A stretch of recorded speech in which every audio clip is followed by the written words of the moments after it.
Hi, my name's Vince and welcome to another tea break repair. So take the next 10 or 15 minutes out of your day and don't feel guilty. Go get yourself a nice drink, whatever that may be, and let's relax and try to get this watch humming again. Not ticking. This watch, if we can get it working, will hum because it is a tuning fork watch. Now, I know some of you are getting bored of watches on my channel. I can't help it. I like them, but this one here is particularly interesting because if we can get it working, this second hand here will tick at 360 ticks a second. It is super smooth. I bought it off eBay for £70 or £80. Can't quite remember. I'll flash up on the screen the listing, and it just says it doesn't work. It's got a nice screw down back, but it's a little ring that goes round, and then the back just pops off. This watch here, it says on it N0, which means 1970s. So N stands for the 70s, so 0 would be 1970. If it was M7, it would be 1967, because M stands for the 60s. So it's a nice, easy way of knowing the age of the watch. Looking at it closely, it is actually really nice. It's got like these blue markers here, and the hands are blue as well. Hopefully we'll see it clearer if I can get it working. We can zoom in, give the crystal a nice clean. Just see what crystal this is. Yes, acrylic plastic, because you can hear the squeaking. Yeah. If it was glass or sapphire, it wouldn't squeak. Okay, let me get some little tweezers. It really is an amazing piece of engineering. So let me just zoom in a little bit. Now, do you see these two little prongs going down here? These have tiny little, you see these pink kind of jewel looking things? They have tiny little jewels on the end of them. And there's a little wheel that pivots on this one here, that tiny wheel in there. It looks smooth. Let me zoom right the way in. It looks smooth. It's not smooth. It's got tiny gears all the way around there. And the tuning fork will push down. This will vibrate. The tuning fork will vibrate and move this rod, moving it round, and the second rod here stops it from moving round. It's amazing. It's so small you can't even see it with your eye. So that tooth has loads of steps on it, and one prong is pushing a step round, and the other prong stops it from stepping round too much. So it's 1 step, 2 steps, 3 steps, 4 steps, 360 steps a second. Unbelievable. Right, okay, so battery. The movement here is a 218 movement, and the revision here is 1. That might mean because it's got the date here. The next purchase I'm going to get is going to be some nice screwdrivers, because I'm sick of using these ones here. I'm going to get some nice good quality ones. Okay. Right, LR1130, let's give that a measure.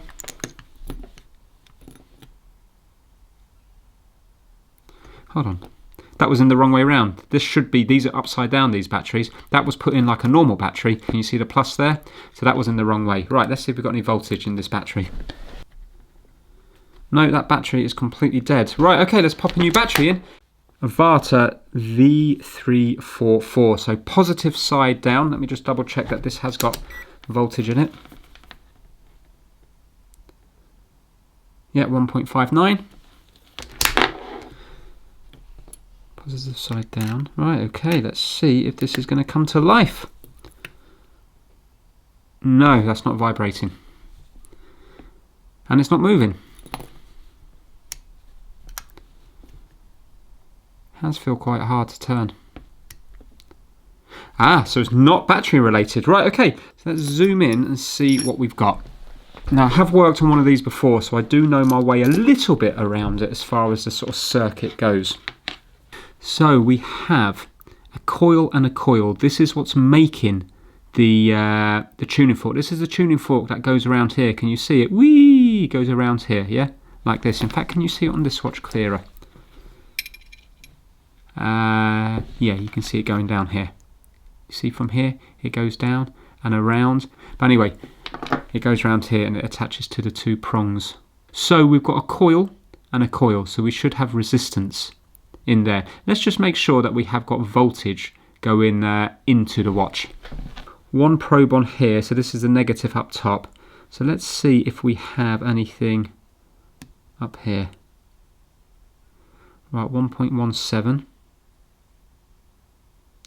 Nothing. 1.17. So there definitely is voltage going into the watch, isn't there? Yeah, 1.17. I'm not sure if that's a bit low, you know. I was excited. I thought you'd see the whole voltage from the battery. Let me just see what the battery is reading. 1.59. Anyway, there's definitely voltage getting in. So let's pop the battery out. Let's measure resistance in those coils.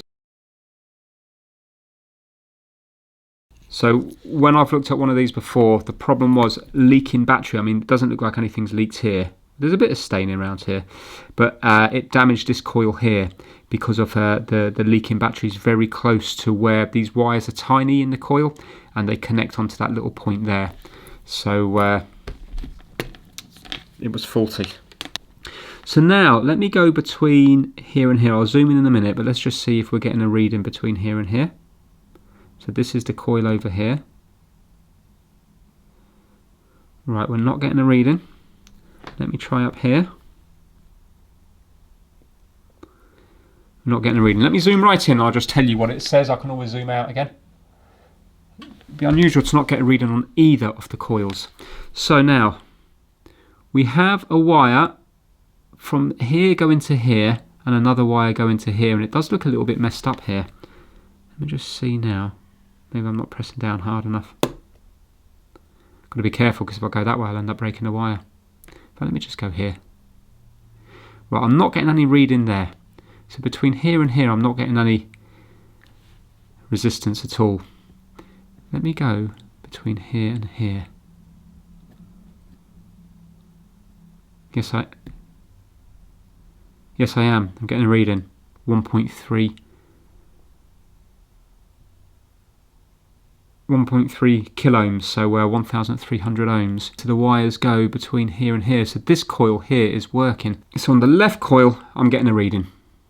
But yet on the right coil, I'm not getting a reading. This was the same problem I had before. Look at that. Completely open, and I'm pressing down hard. So it looks like that right coil's gone. That's the reason why it's not working. Because I presume they both need to work to push and pull against each other. Right, let's try to zoom right in to have a look at those wires. I think I'm going to have to do this under a microscope. Let's have a quick look on my camera. It's just too fine. So there's going to be a tiny wire going up here. I think that might be it here. It's just too fine to see. And also there's going to be another wire going down here, but there is corrosion around this bit. So I'm going to have a look at it under the microscope, see what I find, and then I can start filming again. Oh my, it is absolutely minuscule. I can't explain how small these wires are, but I'm not getting a reading on my meter when I go between the probes here and here, but yet I am getting a reading on my meter when I go between the probes here and the wire when I use the needle. I'm going to try to solder it, but it's so small I don't think it's going to be possible. I think what I'm going to have to use is some silver conductive paint, but I will try to do the soldering just to see. So I want to solder it because it will be a better job than using silver conductive paint. It's just so small. I often use 0.1mm wire, and this stuff is tiny in comparison. It wouldn't surprise me if this is 1/100th of a millimeter or even less than that. As well as that, it's kind of glued down onto the plastic, so when I try to solder it, all that's happening is the wire is getting pushed further down into the glue and also melting into the plastic. You need to remember that this is so small, even through the microscope I can barely see it. As soon as there's any kind of movement of glue, I've lost where the wire is, and then I have to use IPA to try to find it again. So I give up on that, because if I break this wire back into the coil, I'll never be able to find it. At the moment the break is only a couple of millimeters away from where it's actually soldered onto the solder blob, so it's kind of in a really good place that it's broken. So I have to give up on the soldering, and then I use a silver conductive paint to just spread across that area. Because I've scraped back the wire, the enameled part of the wire, it means that I am getting a reading when I use my meter on the actual wire, so it means that the silver paint will have something to conduct onto rather than just the very end of the wire. It can actually conduct onto the surface of the wire, hopefully over an area of 1mm or more. And yeah, so that's it. Next part of the video you will see is where the silver paint is drying. Okay, so I used a little bit of tiny little bit of silver conductive paint. I just placed it on the mat just here, and I used my needle just to tap over this area here. It's incredibly small. But if you have a look at it there, I've just kind of flooded it in that area there. I know it's not particularly neat, but it's hard because the wire you see is kind of flat because these wires have been glued. They've got this glue covering on, and so the wire's flat against the plastic. So I can't get all the way around the wire. I'm just relying on the silver paint going on top to make the connection. But look here, it's not dry yet. This doesn't get fully conductive until it's dry. But if I go to resistance on my meter, check this out. Now if I go between here and here, I'm now getting a reading. 6,300 ohms. There. So I'm going to let it dry for longer. I mean, it looks like it's dropping. So maybe when it's dry, it will go all the way down to like 2,000 ohms or something. Fingers crossed. Right, looking at it, I'm wondering if the connection between the silver paint and the actual solder joint here isn't too good, because this solder joint, again, looks like it's kind of got a coating on it. So I'm going to zoom in. I'm going to actually try to add a little bit of solder onto that solder joint, and hopefully it might sit on top of the silver paint and surround it all, in which case it might make a better contact. So let's just tap it here.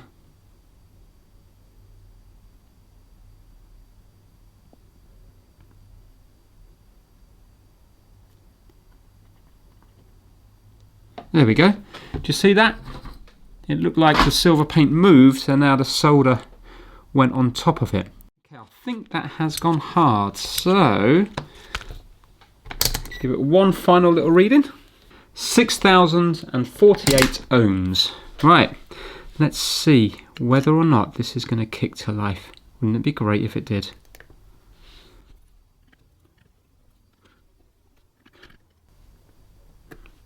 Well, I can't hear anything. Let's see whether it's going to be ticking. No. Ah.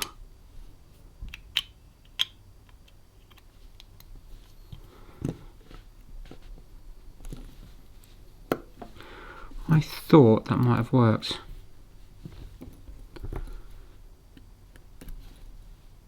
A second now, this is all in crooked.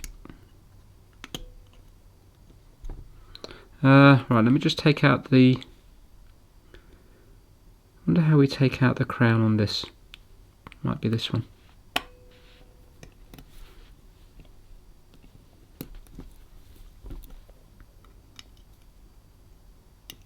Do you know what? We should be able to see it move, shouldn't we? Yeah, it's this one here. When you pull the crown in and out, can you see that that screw is just moving ever so slightly? Oh, it's working! It's working! Look! Look, look, look, look, look! It's working! Yes! Amazing! Yes! Look at that! Fantastic! Dodgy coil. Must have just taken a few seconds to kick up, to start. To get the power flowing through those little components. I thought that would have been instant.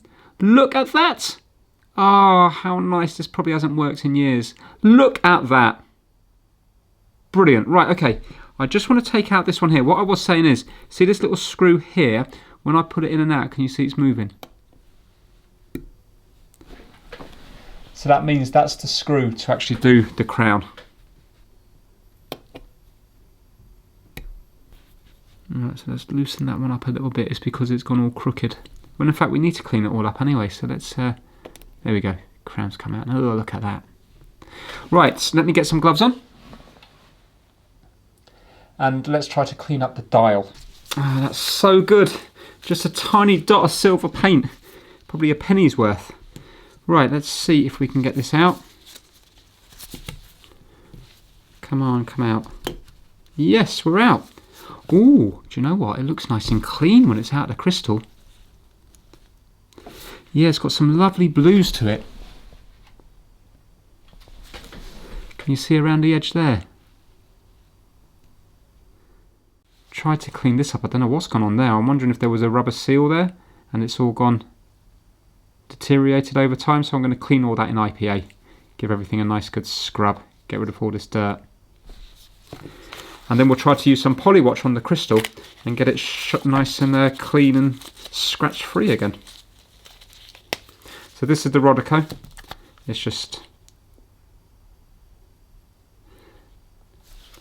like green blue tack.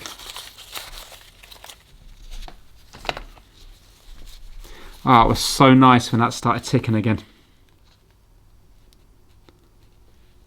Can you see here? So for example, look, it looks like there's a hair here, and that will just that will pick it up. Then every now and then I'll just roll over the Rodico onto a nice nice fresh bit. So it's got all lines going down on this dial.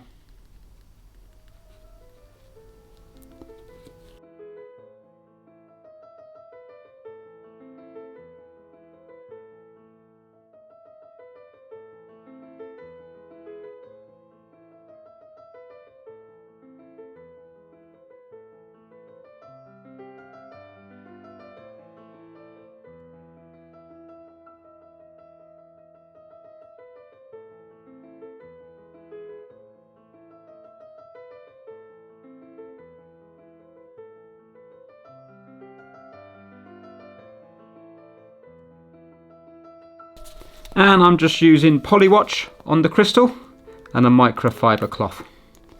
So this stuff here.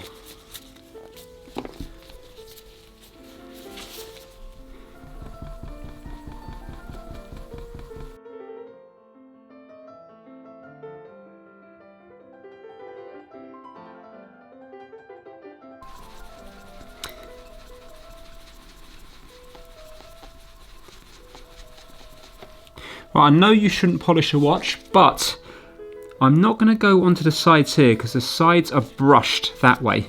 But when it comes to this little bit here, this bit here is polished around the edge. So I am just going to get a little bit of Brasso and just rub it ever so slightly around the edge there. It's just to kind of just to take off the tarnish rather than to really give it a massive polish. This stuff here. It's nice this because it's already got the wadding inside it. Lasts for ages as well. I'm only going to use a small bit.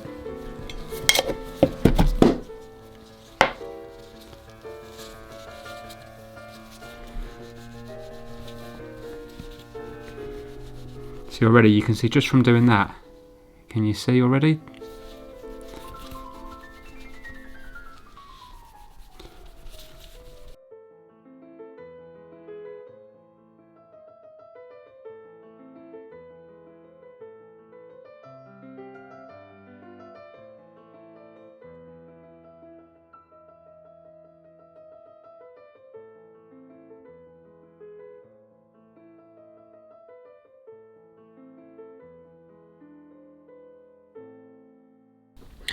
Right, I've given that a bit of a clean.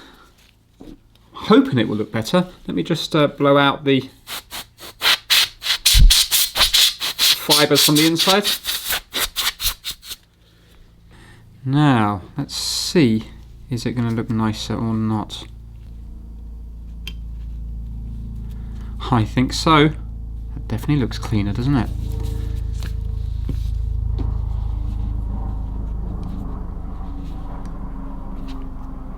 There's no screws to keep this balance in. Not balance, sorry, the movement. Still got the original Bulova crown here, which is nice.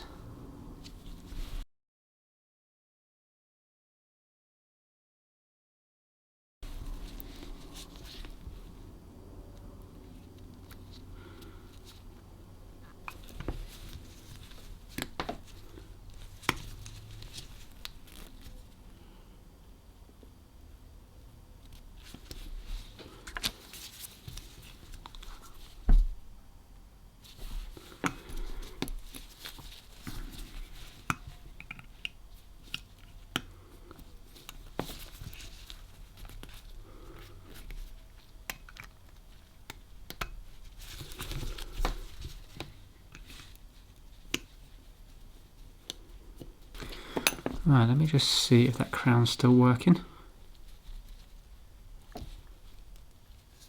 Uh-oh. Hold on. No, it's not. So this is where it went from being a nice fix into a normal nightmare fix when you're working on watches, or when I work on watches anyway. So the mistake I made there is when I was putting the crown in, if I felt resistance, I should have just taken it out and put it in again. Take it out and put it in again until it went in smoothly. I didn't. I felt resistance and I kind of tried to prod it I mean, watching the video, it doesn't really look like I've done much at all, but I try to prod it and twist it in. By doing that, you see, I've now mucked up the inside, the calendar works off the watch. Inside here, to turn the calendar and stuff, there's a load of springs and wheels and stuff to make it all work. Because remember, it has to go around every 24 hours, and also it has to go around when you want to change it on the quick set. So it's seriously complicated stuff. If it was as big as a dinner plate, it'd be quite nice to work on. It's not. This thing is tiny, and that's what makes it so hard, because as soon as you take off the dial and the hands and that plate, underneath there's a load of springs that just spring off everywhere, and they're a nightmare to work on. So this is now more suited to a trying to fix video, but it's a tea break repair, so I have to keep it short. Basically, I have to take the hands off and the dial, and then that will give me access to the calendar works. Luckily, I don't have to worry about the back of the watch. That seems to still be all intact, and that's even more complicated because that's where you have all the wheels and the fingers and the tuning fork and stuff. I am just dealing with the calendar side, so apart from the annoying springs, it's not the end of the world. So I have to undo the screws, and then I have to take it apart and try to get everything lined up again. Now obviously this is a lot easier said than done, especially when it's your first time mucking around in the calendar of one of these watches. But anyway, that's what you're seeing now in this fast forwarded bit. Right, it's easier when you know how. So this little arm here has to sit in between these bits here. It hadn't. It had come out and was pushed over this side here. So now that it's pushed in there, I'm hoping it will work. So I've had to take off a few things around here, so now I need to try to put them back together. While I'm here, I think I might just add a little bit of oil, just in various different places where I think it might be needed. Right, look at this, this is lovely. So when we put it out, you can see that I can adjust the time in the middle here. And now when I push it in, can you see if I go this way, it doesn't do anything. But now if I go this way, you will see a big lump will come up here and bang. And again, look, bang. And that's what changes the calendar over, because that big lump coming up hits these bits here and pushes it around. So yeah, I was so much clearer now, but I still need to work out how I actually undo the crown without breaking it. You know, do I have to do it when it's in or out? So I just need to work that out. Well, I think I was just unlucky. You just undo the screw at the back, pull it out, and then push it back in and do up the screw, and it works. I think just when putting it back in, I must have put it at a slight angle and just knocked that one out of place. So now, I am just going to be doing this off camera because I do need to use the microscope, and it's going to be quite difficult. So next time you see this, I'm hoping it will be back together. So I'm struggling on a little spring that goes in here, and I'm thinking to myself, why am I struggling when Mike from My Retro Watches has already done a video on this movement here? So it's funny because when I got to this bit here, listen to what he says. Ready? So this is the hard part for me. I have to fit this spring. I don't know if you remember it. So I'm glad I'm not the only one that finds it hard. So I'm just going to watch this now, and that will all become crystal clear. I will of course link to Mike's channel down in the description below, so if you have time, check it out. He's got some nice close-up shots on these videos of the little pushers that push the index wheel round, the thing I was trying to explain earlier. So yeah, next time you see this now, I'm hoping, because of this video here, that I will be able to get my one back together. Right, success. I am back together now, and when I go, where is it now? In? Let's see now. There you go, can you see it moves there? And when I go out, that moves around there. I think it's all back together properly. I did wind it around 24 hours and it did skip round, and it looked nice the way it was working in here. So it goes around here. There, see it spin around there? So a lovely mechanism. Even if you forget about the tuning fork side of it, just this part here is lovely again, just like many other watches. Right, let's get the dial on, hands back on, and see if we put it back together, see if it's still gonna work. Right, I'm apart again because I noticed when I put the dial on that I wasn't quite happy with the lining up of these numbers here. And you see this one here, I had it the wrong way round. I had it the other way round. It has to be this way round, and that way then it will fill up the whole gap here. This was flipped over, and this smaller point was kind of in between, and it allowed a little bit of play on here. But when this is that way now, can you see that it fills up the whole gap and it doesn't allow any play? So now I have to do all the springs again, unfortunately. Let's see now if the crown's going to go on it. That's in there.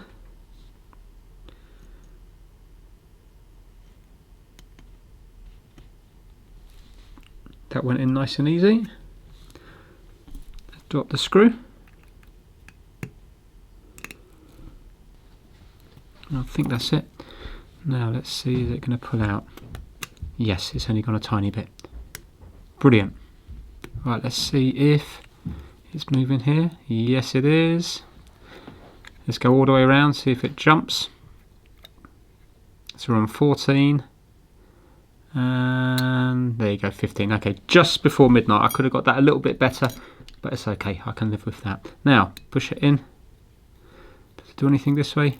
No. Does it do it this way? Yes, it does.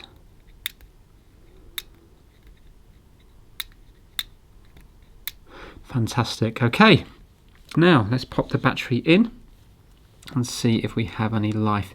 So I made a bit of a mistake that I didn't realise, and thinking about it now, Mike did tell me this over the phone when I was speaking to him a week or so ago about something else. Basically, these little fingers, these little pushers that I talked about with the drill on the end of them, even before messing with the hands, you're supposed to slacken them off and push them back, because if you accidentally put the hands backwards forcibly when you're putting them on, it can be enough to break the tiny little gear in the middle. So yeah, that's not very good. The thing is though, I think I was quite careful when I was taking the hands off and putting them back on, so hopefully I will be okay with that. But if I was to slacken those fingers off, I think it would be very hard for me to get them back into position again. Right, we're close to the moment of truth. Is anything going to happen? Took a while before though, didn't it, before it kick-started.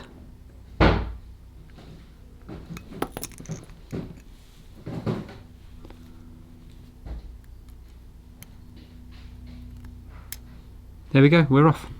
We are off, fantastic. Right, so I'm going to set the time now, see if I can get a strap for it, and see is it going to keep time or not. I really don't know, but you can see it looks so much cleaner than it did before. It's a nice looking watch. Well, I think I've been incredibly lucky. I don't think there's any damage on that little index wheel, because if you look here, it's keeping time. This is over about an hour and a half. I think it's dropped maybe a second, because when I did it to begin with, it's hard to get it exact because when you push it in, you're never going to get it perfect. But I'm pretty sure it was the same to begin with, and now it seems to be about a second behind. But yet, this one does run a little bit fast throughout the day. But I think this one over 24 hours will be a little bit slow. But I don't think it's going to be any slower than maybe 5, 6, 7, 8 seconds. So that's going to be fine. Remember, this one hasn't been regulated. Depending on the battery that gets put in, it can also affect the time as well. With this one here, it still might be expecting the 1.3 volt battery that might have been in it in 1970. Remember, it is 50 years old, so you can't expect it to be perfect. But anyway, how nice was that little repair? Just a dodgy coil, and then the rest of it was just kind of man-made because I then couldn't get the crown back in. But still, I'm happy that I managed to do it, and it seems to be doing pretty good. So if you enjoyed this video, give it a massive thumbs up, and I will see you all very soon. Take care, everyone.